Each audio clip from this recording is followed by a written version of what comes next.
When I first met him, he was speaking loudly with broad gestures. It was at the party of a girl I knew. He was a friend of a friend and was arguing with a skinny guy who was talking to him about when the Great Revolution would come. He seemed to be gripped by intense emotions he could not channel. His hair was wild and he had dark, unfathomable eyes. He had worked calloused hands. A thick layer of skin had covered up the cuts and the splinters over time. He was holding a half-smoked cigarette between his fingers, and as he was gesturing, he scattered ash carelessly. His entire body was leaning towards the other man, who was leaning backwards, looking ill at ease.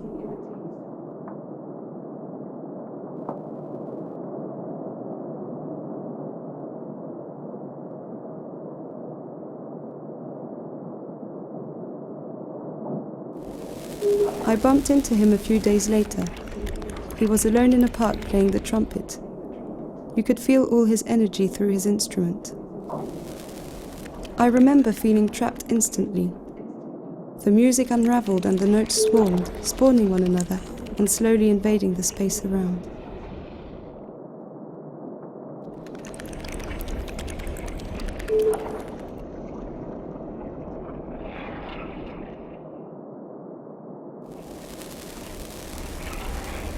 We've been living together for a few months now. We live in my small one-bedroom flat. He plays for hours during the day. Some neighbors can't stand it anymore.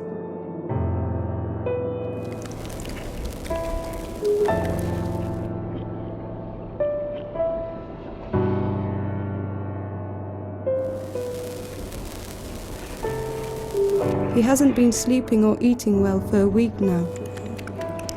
The doctor simply advises him to get some rest.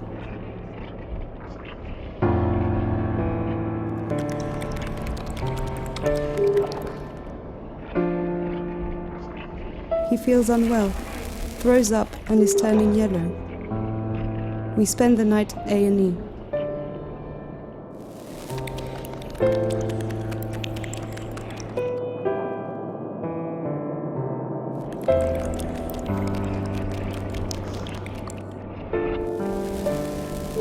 A series of incomprehensible tests.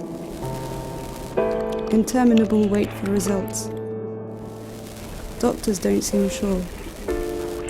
Periods of laughter and anguish follow each other, one after another without transition. I sometimes feel my mind is falling apart.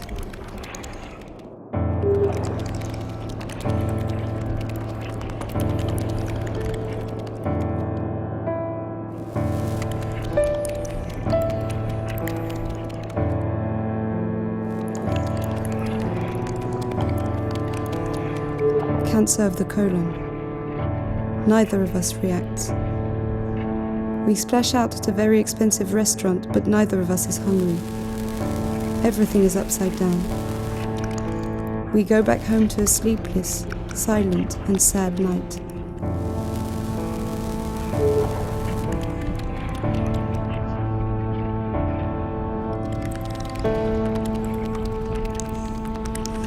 He says that if he recovers, there's nothing he won't do to become a better person. He'll make a fresh start.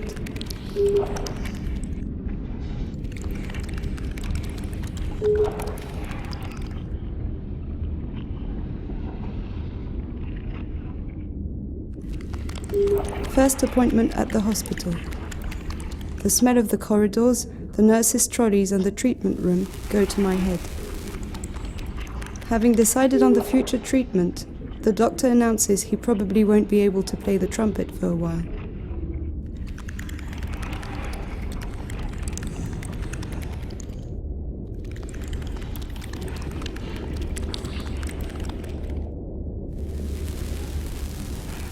Chemotherapy. A big semicircular room with the nurse's desk in the center. Every patient is connected to a drip. There's a tube attached to his wrist that moves along his arm and comes to rest somewhere beneath his collarbone, as if trying to find its way to his heart.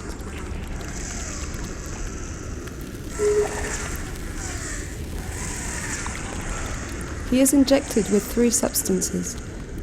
The red one prepares the body. The second stings the nose like mustard. The third destroys everything it touches. We play cards for 3 hours.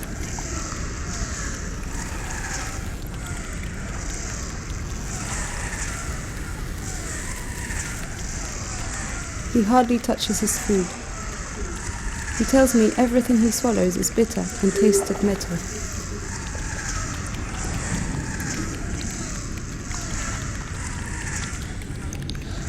He tells me he sometimes feels that he's paying for his mistakes, that he's getting what he deserves. What he fears most is not death but suffering. He worries he'll make me suffer.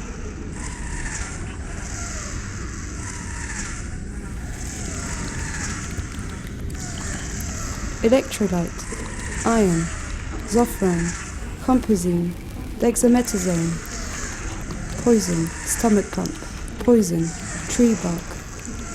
What is it supposed to achieve? Does anyone know anymore?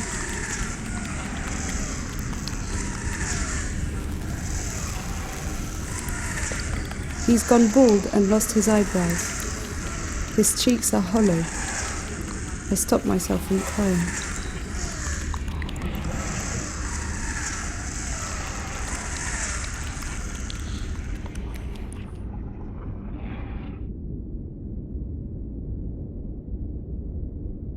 Remission. The cancer has retreated. First real smiles in 2 months. We celebrate. He tells me the illness helps him to know and understand his body better. He says he can feel his sick organ, that the tumor has regressed. Tomorrow he will play the trumpet.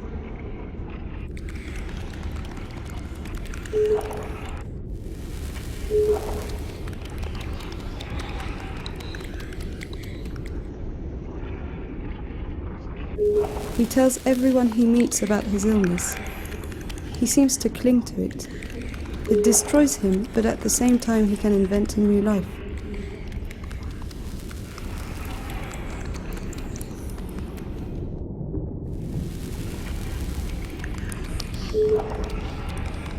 Tonight, for the first time, he plays the trumpet again with other people.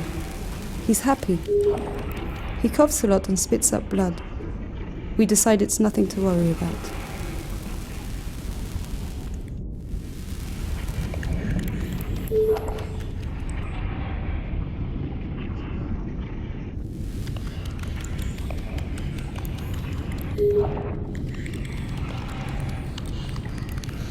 He feels weak. He has the feeling that his guts are being eaten by a shapeless and ungraspable swarm.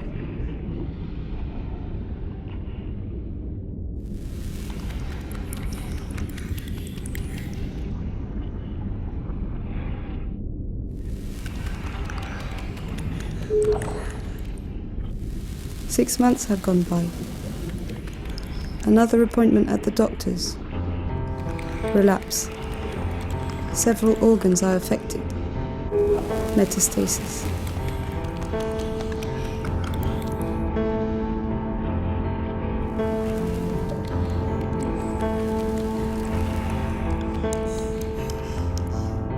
He moves into the hospital, a mauve room, an impersonal hospital room with a bed, a table, an armchair, naked walls, and the same unbearable smell.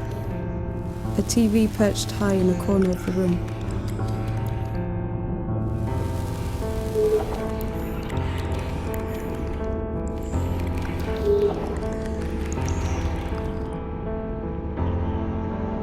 I sometimes feel that I'm visiting a stranger. Now the hospital staff know him better than I do.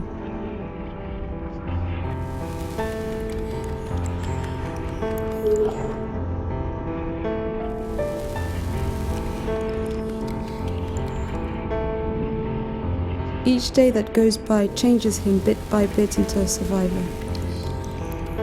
His illness shuts me out. It eats and transforms him. I hate it.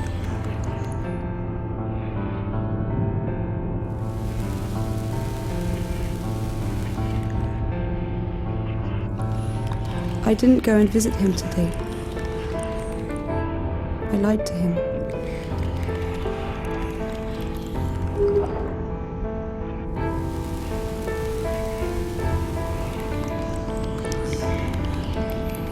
Deep down, he doesn't really want to be cured. He's lost faith. He just doesn't want to go down without a fight.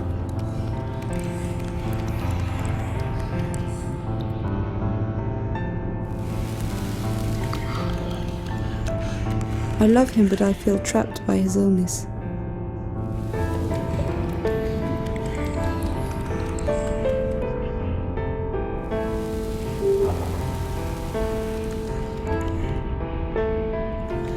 I'm ashamed. Sometimes I imagine him dead, because the situation is unbearable and he seems doomed. I need to heal too. Sometimes I just want to disappear, forget him, forget his illness, and start again from scratch. I feel I am doomed to sadness. I'm ashamed.